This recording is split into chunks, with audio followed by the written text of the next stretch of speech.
Hello friends, स्वागत है आपको अपने ही चैनल आर के एस क्लास पर। दोस्तों, आज हम लोग वर्ग 10 हिंदी हिंदी के सभी अध्यायों के हम आज लोग लेखक के बारे में जानने वाले हैं। तो दोस्तों, ये वीडियो आपके लिए बहुत ही महत्वपूर्ण है, तो वीडियो को दोस्तों शुरू से अंत तक ज़रूर देखिएगा। आज हम लोग इस वीडियो में जानकारी लेने वाले हैं कि लेखक किस अध्याय का लेखक कौन है, उसका जन्म कब हुआ था, उसका मृत्यु कब हुआ था, उसका जन्म कहाँ हुआ था, मृत्यु कहाँ हुआ था, दोस्तों उसे कौन कौन से पुरस्कार मिले, और कौन सा अध्यय कहानी है, निबंध है, और कहानी के बारे में छोटी सी जानकारी जानेंगे।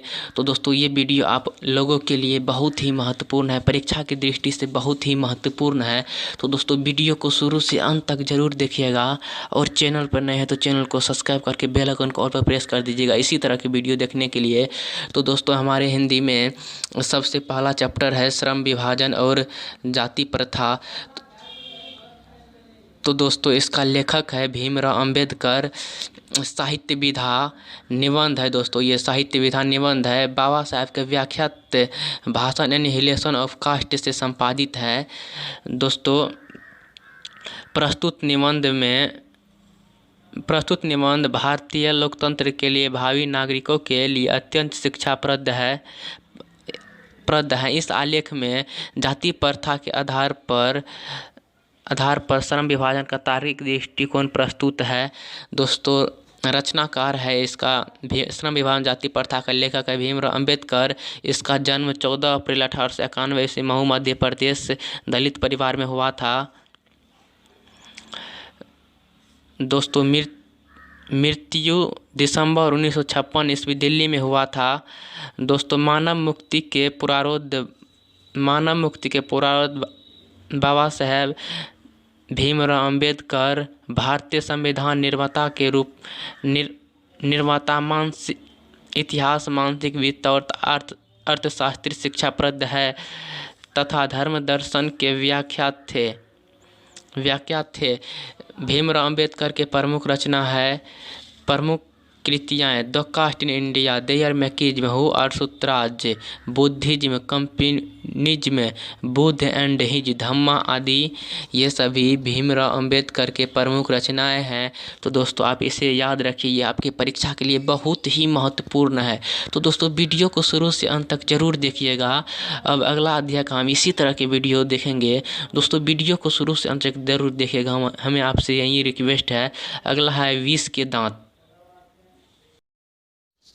अगला कहानी है विष के दांत, जिसका लेखक है नलिनी विलोचन शर्मा। दोस्तों, साहित्य विधा मतलब ये कहानी है विष के दांत एवं अन्य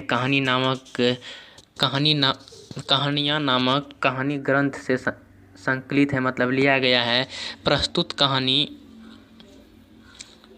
प्रस्तुत कहानी मध्यम वर्ग के अनेक अंतर्विधियों के साथ साथ सामाजिक भेदभाव, लिंग भेद, आक्रामक यथार्थ छाया में पलते हुए प्यार लाड दुलारों के परिणामों को उभारती हुई सामाजिक समानता एवं मानव अधिकार की महत्वपूर्ण बनागी पेशा करती है। मतलब ये कहानी के बारे में बताया गया है कि कैसा कहानी है।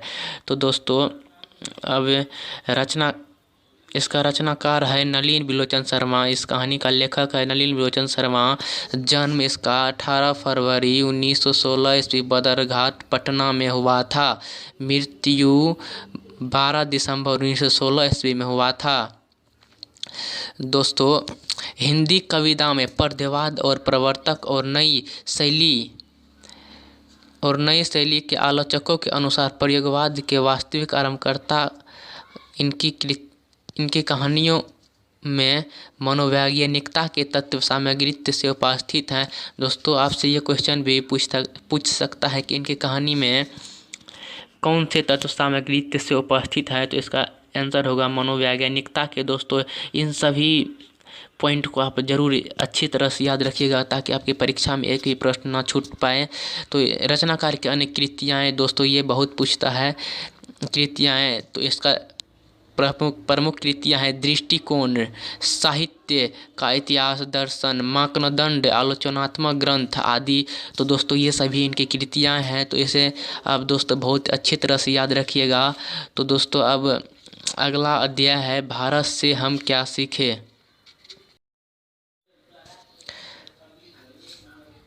भारत से हम क्या सीखे, जिसका लेखक है मैक्स मूलर।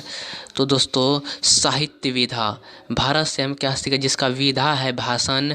भारतीय सिविल सेवा हेतु चयनित युवा अंग्रेज अधिकारियों के आगमन पर संशोधित भाषण की एक कड़ी है। दोस्तों, एक कड़ी है। प्रस्तुत पाठ प्राचीन भारतीय संस्कृति, ज्ञान साधन, प्राकृतिक भेदभाव आदि के महत्व का प्रमाणित ज्ञान प्रस्तुत है। ये कहानी के बारे में था दोस्तों। इसका रचनाकार फ्रेडरिक मैक्स मूलर है। दोस्तों, इसका जन्म 6 दिसंबर 1823 ईस्वी आधुनिक जर्मनी डेसाऊ नामक नगर में हुआ था। तो दोस्तों, इसका मृत्यु 28 अक्टूबर 1900 ईस्वी में हुआ था। 18 वर्ष की अवधि में लीप्जिंग विश्वविद्यालय में संस्कृत भाषा का अध्ययन आरंभ किया।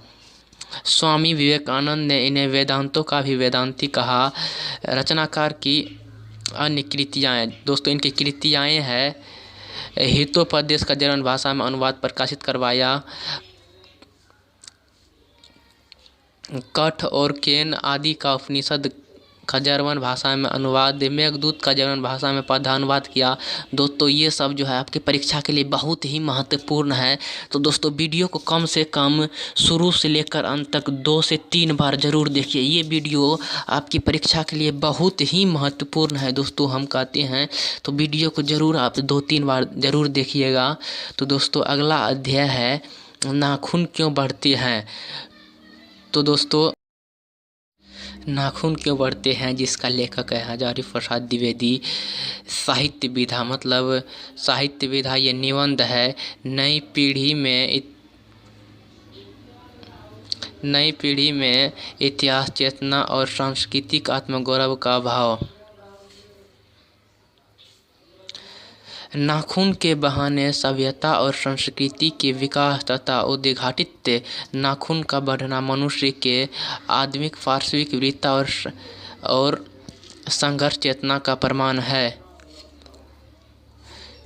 नाखून के बार बार काटते रहना और अलंकृत करते रहना मनुष्य के सौंदर्य बोध और सांस्कृतिक चेतना को निरूपित करता है। दोस्तों, रचनाकार है नाखून क्यों बढ़ते, जिसका रचनाकार है हजारी प्रसाद द्विवेदी।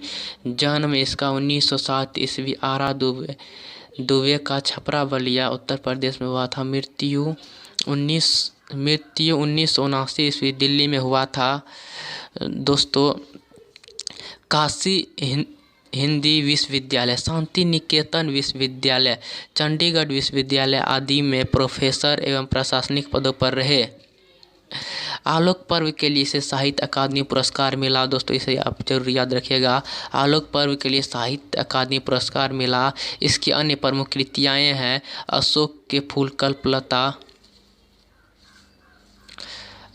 फूल कल्पलता, कुटज, विचार और वितर्क, अनामादास का पोथा, उपन्यास है आलोक पर्व आदि।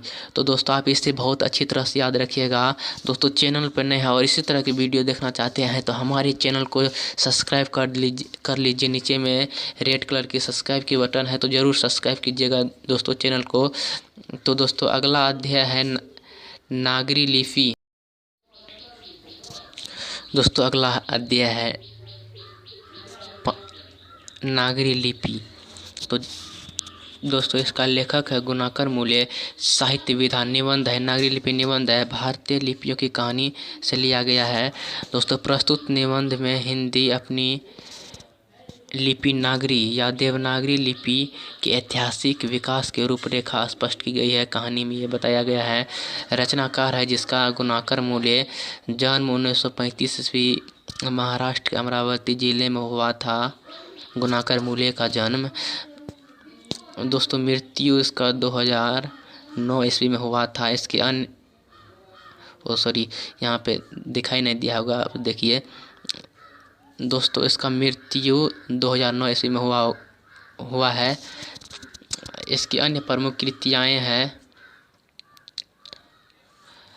अक्षरों की कहानी, भारत इतिहास और अक्षरों की कहानी, भारत इतिहास और संस्कृति, प्राचीन भारत के महान वैज्ञानिक के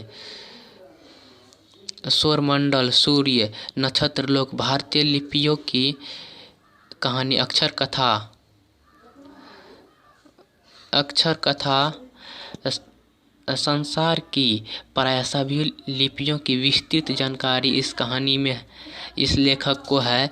तो दोस्तों हमारे चैनल पर आप नए हैं तो चैनल को ज़रूर सब्सक्राइब कर लीजिएगा और इसी तरह की वीडियो देखने के लिए।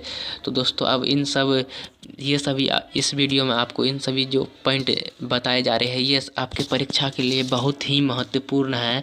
तो दोस्तों आप लेखक का जन्म, मृत्यु और इनकी प्रमुख कृतियाँ आप ज़रूर अच्छी तरह से याद रखिएगा ताकि परीक्षा में एक भी प्रश्न ऑब्जेक्टिव छूट ना पाए। तो दोस्तों इसे अच्छी तरह से देखिएगा और वीडियो को 3-4 बार ज़रूर देखिएगा शुरू से लेकर अंत तक। तो अगला अध्याय है 6 बहादुर। दोस्तों तो अगला अध्याय है 6 बहादुर, जिसका लेखक है अमरकांत। साहित्य विधा, कहानी है बहादुर, कहानी है एक नेपाली गंवाई गोरखे की कहानी है। दोस्तों निम्न कहानी मध्यम वर्गीय परिवार में काम करने वाले बहादुर की कहानी है। प्रस्तुत कहानी लेखक के घर के भीतर और बाहर की यथार्थ में बनाए गए सावरी साइज के परिपक्व भाषा में पूरी कहानी बनाया करता है। रचनाकार है अमरकांत। दोस्तों जन्म जुलाई 1925 ईस्वी नगर बलिया उत्तर प्रदेश में हुआ था। कहानी डिप्टी कलेक्टरी के लिए साहित्य अकादमी पुरस्कार मिला। तो दोस्तों लेखक को डिप्टी कलेक्टरी के लिए साहित्य अकादमी पुरस्कार मिला। लेखक की अन्य प्रमुख कृतियाँ हैं जिंदगी, कहानी, प्रमुख कृतियाँ हैं कहानी जिंदगी और जोंक, देश के लोग, मौत का नगर, मित्र मिलना, कुहासा आदि ये सभी इनकी प्रमुख कृतियाँ हैं। दोस्तों इसे आप बहुत ही अच्छी तरह से देखिए और बहुत अच्छी तरह से याद रखिए। दोस्तों ये आपकी परीक्षा के लिए बहुत ही महत्वपूर्ण है, बहुत ही महत्वपूर्ण पॉइंट इस वीडियो में बताया जा रहा है। तो वीडियो को शुरू से अंत तक जरूर देखिएगा। दोस्तों इनकी उपन्यास सूखा पत्ता, काशी पक्षी, काले उजले दिन, सुखजीवी, बीच की दीवार आदि, ग्राम सेविका, बाल उपन्यास आदि है। तो दोस्तों वीडियो को शुरू से अंत तक जरूर देखिएगा। तो अगला अध्याय है परंपरा का मूल्यांकन। परंपरा का मूल्यांकन, जिसका लेखक है रामविलास शर्मा। साहित्य विधा, निबंध है परंपरा का मूल्यांकन, निबंध है परंपरा का मूल्यांकन नामक पुस्तक से संकुचित संपादन के साथ संकलित है। परंपरा के ज्ञान, समाज और मूल्यांकन का विवेकता जगतीय निबंध साहित्य के सामाजिक विकास में क्रांतिकारी भूमिका को स्पष्ट करता है। प्रस्तुत निबंध नई पीढ़ी में परंपरा और आधुनिकता के युगानुकूल नई समाज विकास करने में एक समर्थक हस्तक्षेप करता है। दोस्तों ये सभी पॉइंट आप याद जरूर रखिएगा। रचनाकार है इसका रामविलास शर्मा। जन्म 10 अक्टूबर 1912 ईस्वी, ऊंची गौसानी, अन्ना, उत्तर प्रदेश में हुआ था। मृत्यु उसका 30 मई 2000 ईस्वी में हुआ था, दिल्ली में। तो दोस्तों हिंदी में जीवनी साहित्य को एक नया आयाम दिया। हिंदी आलोचकों को मनोवैज्ञानिकता दृष्टि प्रदान करने का श्रेय इन्हें प्राप्त है, रामविलास शर्मा को। तो दोस्तों इसकी कहानी में वाल्मीकि और कालिदास से लेकर पुराणों तक की रचनाओं का मूल्यांकन प्रगतिवाद चेतना के आधार पर हुआ है। निराला के साहित्य साधन पर अकादमी पुरस्कार मिला। रामविलास शर्मा को निराला के साहित्य साधन पर अकादमी पुरस्कार मिला। अन्य प्रमुख कृतियाँ हैं इनकी आचार्य रामचंद्र शुक्ल और हिंदी आलोचन, भारतेंदु हरिश्चंद्र और प्रेमचंद और उनका युग, इनकी है कृतियाँ। तो दोस्तों वीडियो को शुरू से अंत तक जरूर देखिएगा। यही हम आपसे रिक्वेस्ट करता हूँ। इस वीडियो में बहुत ही अच्छे पॉइंट आपकी परीक्षा में जो इन सभी पॉइंट से सीधा ऑब्जेक्टिव क्वेश्चन पूछा जाता है, तो इसलिए वीडियो को आप अच्छी तरह से देखिए। तो दोस्तों अगला अध्याय है जीत जीत में निखरत हूँ, जिसका लेखक है पंडित बिरजू महाराज। साहित्य विधा साक्षात्कार है लखनऊ घराने के राजवंश के 7वें पीढ़ी के कथककार का साक्षात्कार है। प्रस्तुत पाठ सारांश परिचय। कथक कला पंडित बिरजू महाराज की जीवनी, उनका कला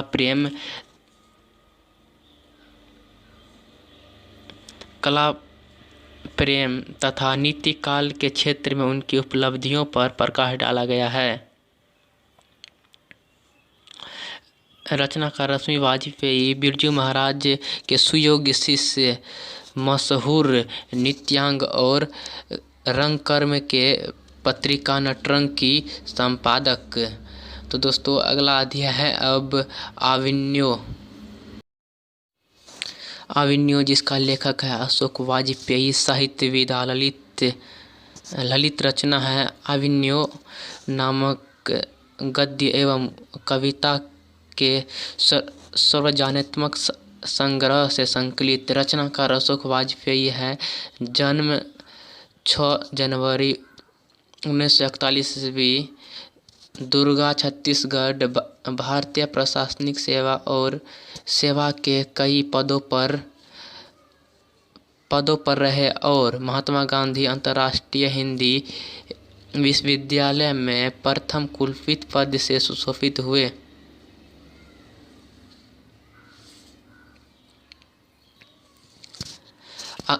साहित्य अकादमी पुरस्कार दयावती मोदी कवि शेखर सम्मान से सम्मानित। अन्य प्रमुख कृतियाँ हैं शहर अब भी संभावना है, एक पतंग अनंत में, बहुरी अकेला, थोड़ी सी जगह आदि। ये सभी इनकी कृतियाँ हैं। तो अगला अध्याय है मछली, जिसका लेखक है विनोद कुमार शुक्ल। तो दोस्तों अगला अध्याय है मछली, जिसका लेखक है विनोद कुमार शुक्ल। साहित्य विधा कहानी है। कहानी के संकलित महाविद्यालय से ली गई है। पाठ सारांश परिचय। प्रस्तुत कहानी एक छोटे शहर के निम्न मध्यम वर्गीय परिवार के भीतर के वातावरण, जीवन, यथार्थ और संबंधों का आलोकित करती हुई लिंग भेदभाव की समस्या को भी स्पर्श करती है। रचनाकार विनोद कुमार शुक्ल। जन्म 1 जनवरी 1937 ईस्वी, राजनांदगांव, छत्तीसगढ़। इंदिरा गांधी कृषि विश्वविद्यालय में एसोसिएट प्रोफेसर थे विनोद कुमार शुक्ल। 1990 में साहित्य अकादमी पुरस्कार मिला, ये जरूर याद रखिएगा। 1992 में रघुवीर साहित्य स्मृति पुरस्कार मिला। 1997 में दयावती मोदी कवि शेखर सम्मान मिला। दोस्तों ये सब बहुत अच्छे पॉइंट है, इसे याद रखिएगा जरूर। अन्य प्रमुख कृतियाँ हैं इनकी। कविता संग्रह है जय हिंद, पहला कविता संग्रह है। सब कुछ होना बचा होगा, अतिरिक्त नहीं, उपन्यास है इनका। नौकर की कमीज, खिलौने तो देखेंगे, दीवार में एक खिड़की रहती थी। इसका कहानी है कहानी संग्रह है पेड़ पर कमरा, महाविद्यालय। तो दोस्तों अगला अध्याय है नौबत खाने में इबादत। जिसका लेखक है यतीन्द्र मिश्रा। साहित्य विधा व्यक्ति चित्र हैं। प्रसिद्ध शहनाई वादक भारत रत्न उस्ताद बिस्मिल्लाह खां पर रोचक शैली में लिखा गया व्यक्ति चित्र। पाठ सारांश परिचय। प्रस्तुत पाठ में बिस्मिल्लाह खां का जीवन, उनकी रुचियाँ, अंतर्मन की बनावट, संगीत साधन आदि गहरे जीवानुराग और संवेदनाओं के साथ प्रकट हुए हैं। रचनाकार यतीन्द्र मिश्रा। जन्म 1977 जन्म 1977 ईस्वी, अयोध्या उत्तर प्रदेश में। साहित्य और कलाओं के संवर्धन एवं अनुकूलन के लिए एक सांस्कृतिक न्याय विमला देवी फाउंडेशन का संचालन 1999 से कर रहे हैं। उन्होंने हिंदी के प्रसिद्ध कवि कुंवर नारायण पर केंद्रित 2 पुस्तकें के अलावा हिंदी सिनेमा के जाने माने संगीतकार गुलजार की कविताओं का संपादन 4 जुलाई नाम से किया है। अन्य प्रमुख कृतियाँ हैं काव्य संग्रह यदा तदा, अयोध्या तथा अन्य कविताएं और योधी पर आलाप। प्रख्यात अर्थशास्त्री गिरिजा देवी के जीवन और संगीत साधन पर एक पुस्तक गिरिजा लिखी। तो दोस्तों अगला अध्याय है 12 और ये अंतिम अध्याय है शिक्षा और संस्कृति, जिसका लेखक है महात्मा गांधी। तो दोस्तों साहित्य विधा शिक्षा शास्त्र है। हरिजन पत्रिका, यंग इंडिया और ऐतिहासिक पत्रिकाओं के से संपादित राष्ट्रपिता महात्मा गांधी के विचार प्रस्तुत है। पाठ सारांश परिचय। प्रस्तुत पाठ में महात्मा गांधी के क्रांतिकारी शिक्षा दर्शन के अनुरूप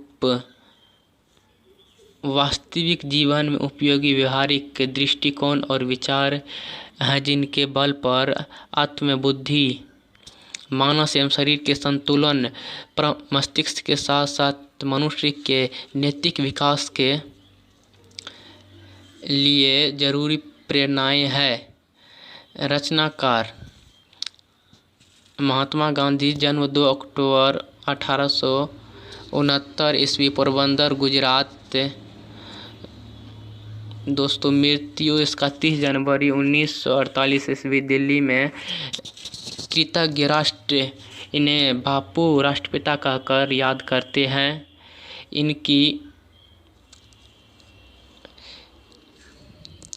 इनकी अन्य कृतियाँ हैं हिंद स्वराज, सत्य के साथ मेरा प्रयोग, हरिजन और यंग इंडिया पत्रिका का संपादन। तो दोस्तों ये वीडियो यहीं पर ख़त्म होता है। तो दोस्तों वीडियो अच्छा लगा हो तो वीडियो को लाइक कीजिएगा। अगर चैनल पर नए हैं और इसी तरह के वीडियो सभी विषयों के लिए हम मास्टर वीडियो बनाते हैं, तो दोस्तों आप चैनल को सब्सक्राइब करके बेल आइकन को ऑल पर प्रेस कर दीजिएगा, ताकि हम जब भी वीडियो अपलोड करें तो आपके पास सबसे पहले नोटिफिकेशन पहुँचे।